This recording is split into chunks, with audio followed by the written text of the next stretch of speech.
apa sih sebetulnya reformasi itu gitu. Yang tadinya official assessment diubah menjadi self-assessment. Kita akan membangun sebuah sistem yang cukup sophisticated tanpa harus datang ke kantor pajak.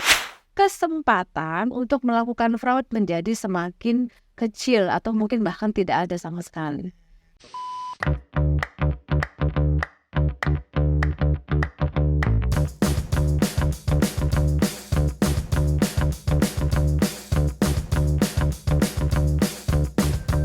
Hai Semeton Pajak, Assalamualaikum warahmatullahi wabarakatuh. Om Swastiastu, Namo Buddhaya, Salam Kebajikan. Selamat datang di podcast 914 Bincang Seru Seputar Pajak. Bersama saya, Ica Adana Putri dari YouTube channel KPP Pratama Mataram Timur. Apa kabar Semeton Pajak? Semoga sehat selalu ya. Sebelum berbagi keseruan cerita hari ini, kami mengingatkan Semeton Pajak untuk subscribe YouTube channel kami dan nyalakan loncengnya agar tidak ketinggalan informasi seru seputar perpajakan lainnya. Keseruan cerita pajak hari ini akan ditemani oleh narasumber kita yang sangat hebat.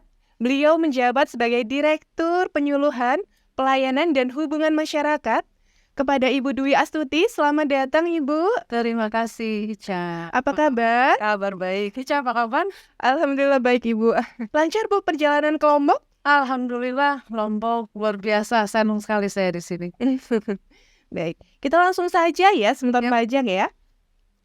Tahukah Semeton Pajak saat ini Direktorat Jenderal Pajak sedang melaksanakan reformasi perpajakan. Reformasi perpajakan ini tentunya bertujuan untuk memudahkan wajib pajak menerima layanan perpajakan. Baik, untuk lebih lengkapnya, kita akan membahas secara tuntas nih dengan Ibu Dwi Astuti. Apa sih sebenarnya reformasi perpajakan yang sedang dilakukan oleh Direktorat Jenderal Perpajakan saat ini? Silakan Ibu. Terima kasih Ica. Selamat pagi, Semeton Pajak. Senang sekali saya bisa diundang ke sini pada hari ini. Bisa berbincang-bincang dengan Ica terkait dengan reformasi perpajakan. Kalau kita bicara reformasi perpajakan, tentunya kita bicara dulu apa sih sebetulnya reformasi itu gitu ya. Dan kenapa Direktorat Jenderal Pajak memandang perlu untuk juga mereform dirinya. Nah, kita tahu dunia itu terus berkembang. IT dunia terus berkembang. Kemudian perubahan-perubahan ekonomi, cara orang berpikir, cara orang bekerja itu terus berkembang. Oleh karena itu, Direktorat Jenderal Pajak juga nggak bisa diam aja di Ica nih. Kalau nggak kita ketinggalan kan.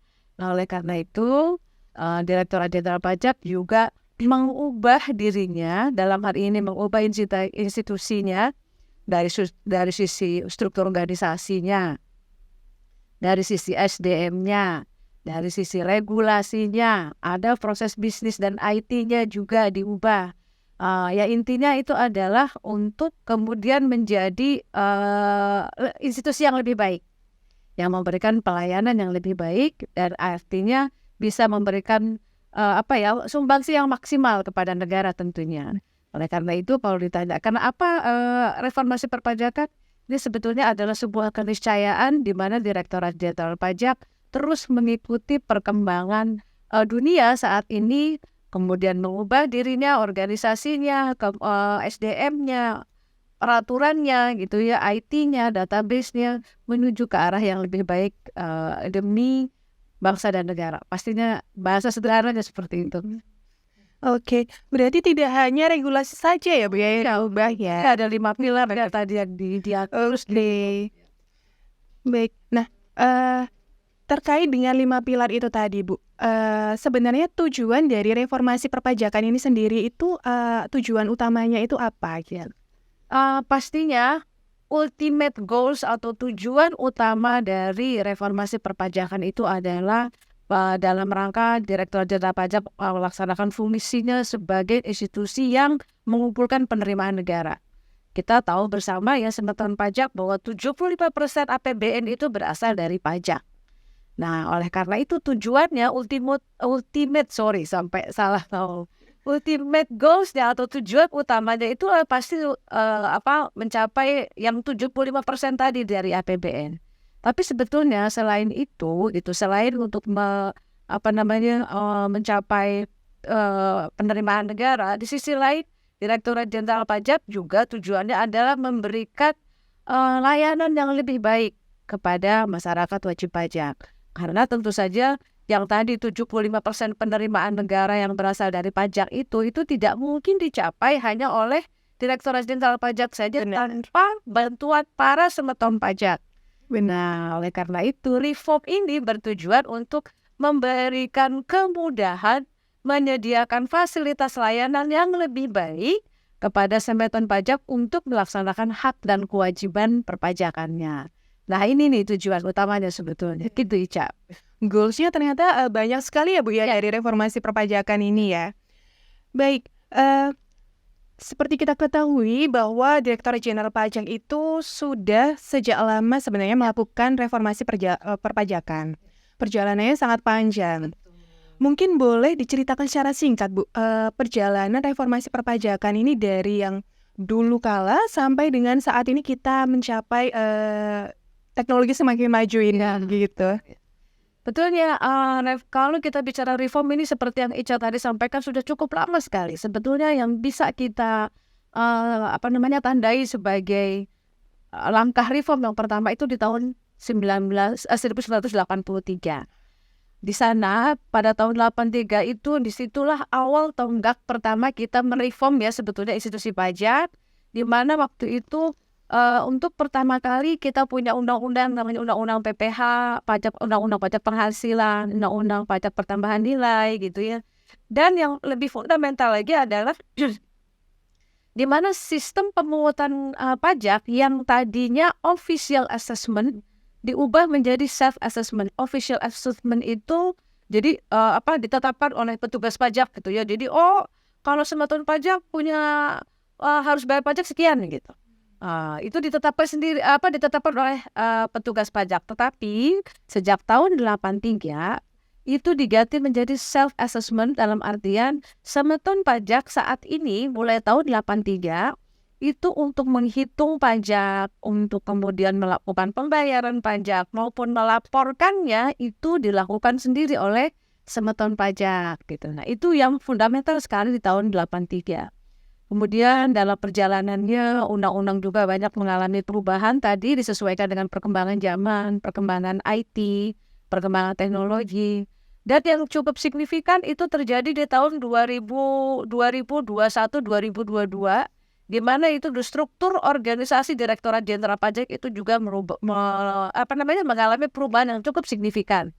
Itu struktur organisasinya tadinya sangat besar gitu ya atau sangat kaku didasarkan kepada jenis pajak, misalnya ada kantor pemeriksaan, ada kantor pelayanan PBB, ada kantor pelayanan pajak biasa gitu ya. Itu kemudian di-merge menjadi kantor pelayanan pajak, hanya satu saja.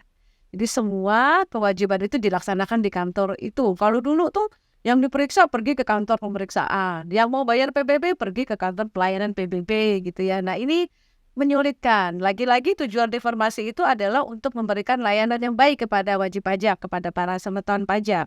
Nah, akhirnya ketiga kantor itu di-merge jadi satu sehingga kalau semeton pajak mau menjalankan hak dan kewajiban perpajakannya cukup berhubungan dengan satu kantor pajak seperti yang ada sekarang ini. Nah, itu sekitar tahun 2021 sampai dengan tahun 2028 selesai. Nah, kesininya itu reform itu sudah terkait dengan tadi yang 5 pilar. Jadi mulai organisasinya tadi misalnya terus sudah selesai dilaksanakan SDM-nya, punya kode etik, punya nilai-nilai sekarang disebutnya nilai-nilai Kementerian Keuangan ya.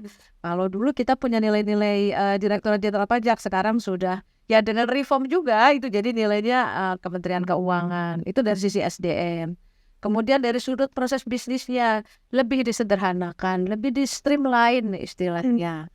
Kemudian dari sisi IT-nya banyak diberi kemudahan. Sekarang lapor pajak nggak perlu datang ke kantor, lewat online saja bisa. Layanan lain misalnya faktur pajak juga nggak perlu datang ke kantor pajak. Lewat aplikasi faktur. registrasi mau dapat NPWP nggak perlu ketemu Mbak Ica, apalagi ketemu saya gitu ya. Bisa juga langsung online. Itu adalah bentuk-bentuk reform yang terus kita kembangkan sampai yang terakhir ini kita sebut dengan tahap 3 karena sudah tahap modernisasi tahap 1, tahap 2, yang tahap ketiga yang sedang kita laksanakan ini adalah kita akan membangun sebuah sistem yang cukup sophisticated, kalau dibilang cukup mungkin canggih dalam tanda kutip, dan cukup komprehensif nantinya, yang bisa lebih banyak lagi melayani semeton pajak tanpa harus datang ke kantor pajak. Jadi ini terus kita kembangkan, lagi-lagi tujuannya selain untuk penerimaan pajak, tapi juga lebih memberikan layanan ke para semeton pajak. Kira-kira itu perjalanan secara singkat reform yang dimulai tahun 83 sampai sekarang ini terus kita laksanakan. Ini cocok sekali untuk generasi milenial ya Bu ya, karena biasanya generasi milenial lebih suka di rumah, jadi layanan perpajakan juga menyesuaikan dengan itu tadi. Sekarang katanya bilang generasi rebahan, bener, masukin SPT tuh. Bener banget. Oke, wah menarik sekali ya pembahasan kita kali ini ya semeton pajak. Baik, pastinya semeton pajak akan semakin penasaran bukan dengan reformasi perpajakan kita? Kira-kira dengan reformasi perpajakan ini, semeton pajak nantinya akan mendapatkan benefit apa saja sih? Apakah hanya bisa rebahan dari rumah saja, atau ada benefit lainnya?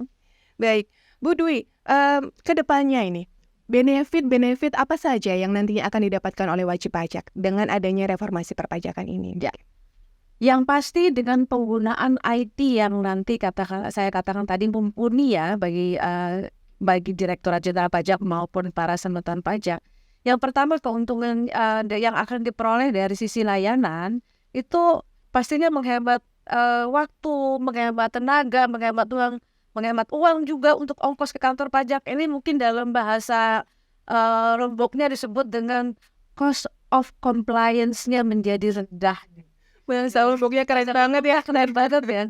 Cost of compliance-nya menjadi rendah. Artinya apa? Ongkos yang kita keluarkan untuk menjadi patuh itu menjadi rendah. Bahkan mungkin nol, karena tadi semua kewajiban itu bisa dilakukan dari rumah tanpa harus datang ke kantor pajak. Itu yang kedua. Kemudian juga layanan-layanan yang sifatnya otomatis. Nanti di depan kita akan dibangun yang namanya taxpayer account. Taxpayer account itu adalah sebuah sistem aplikasi yang dibangun di mana semua dokumentasi, informasi semeton pajak itu ada dalam account itu. Jadi masuk ke dalam taxpayer account ini gitu ya, nanti semeton pajak bisa mengakses data-data atau informasi terkait semeton pajak dalam aplikasi itu. Misalnya apa?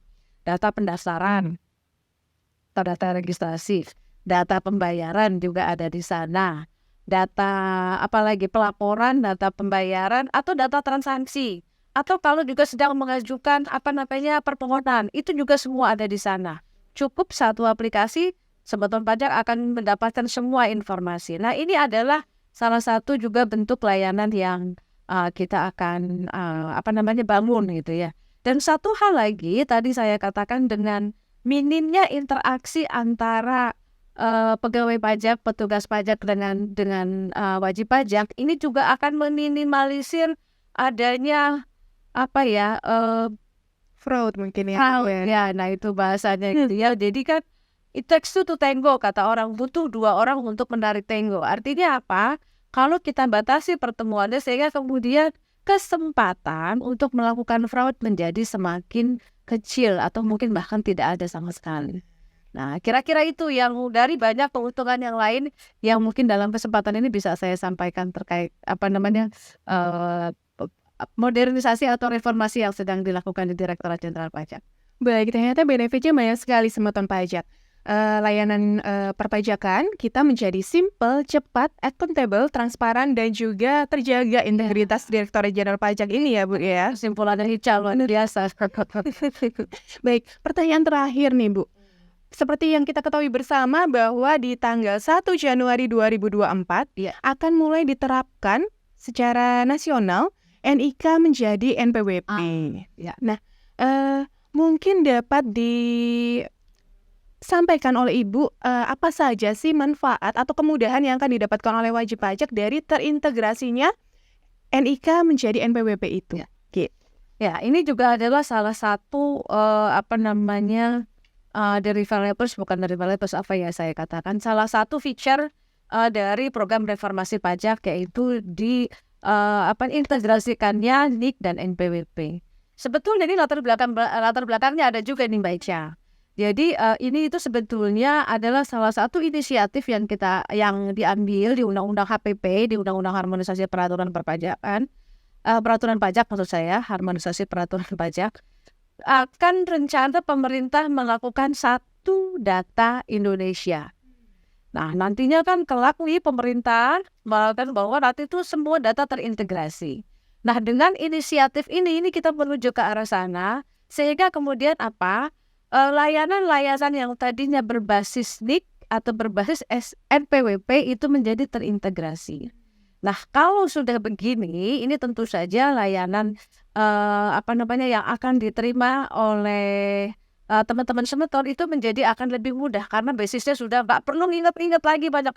Aduh, pusing banget ingat nomor NPWP, ingat nomor NIK, ada nomor apa lagi, nomor mentar mungkin ya BPJS,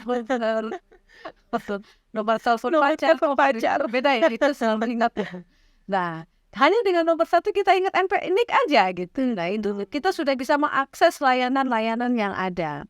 Ini lagi-lagi demi kemudahan dan kepastian hukum sebenarnya. Apalagi nanti tadi disampaikan oleh Mbak Ica nih bahwa yang transparan, akuntabel, itu tidak hanya dalam tataran teori saja. Ini salah satu bentuk pengaplikasiannya itu adalah tadi yang transparan, terintegrasi tadi gitu, yang mudah. Ini adalah penyatuan NIK dan NPWP ini.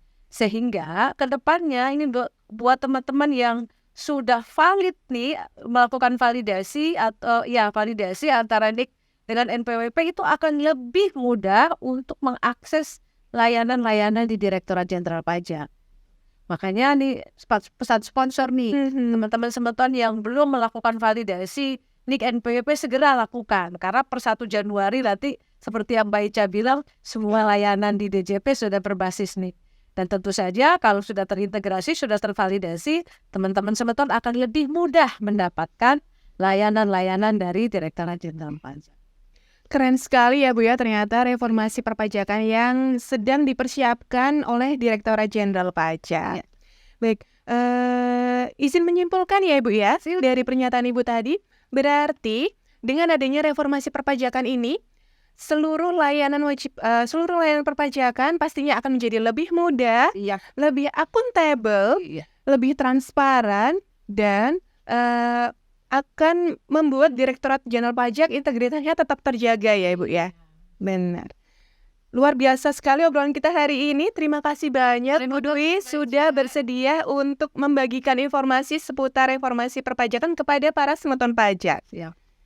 Baik, semoga dengan adanya reformasi perpajakan ini, Direktorat Jenderal Pajak dapat memberikan pelayanan yang semakin baik, yang semakin cepat dan mudah kepada para wajib pajak, kepada stakeholder, dan para pemangku kepentingan lainnya, dan juga tentunya dapat memperkuat lagi basic perpajakan di Indonesia saat ini, sehingga Indonesia dapat menjadi semakin maju. Setuju.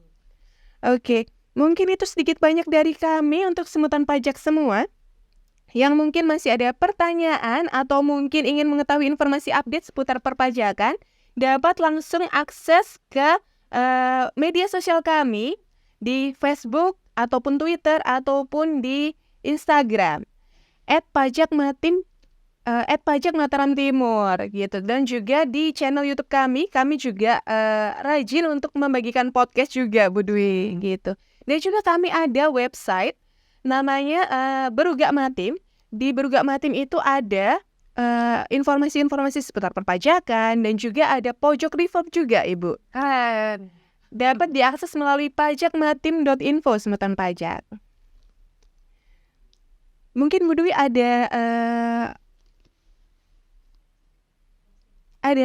penutup untuk semeton pajak, mungkin bisa menutup kehadiran Bu Dwi di podcast kali ini. Siap.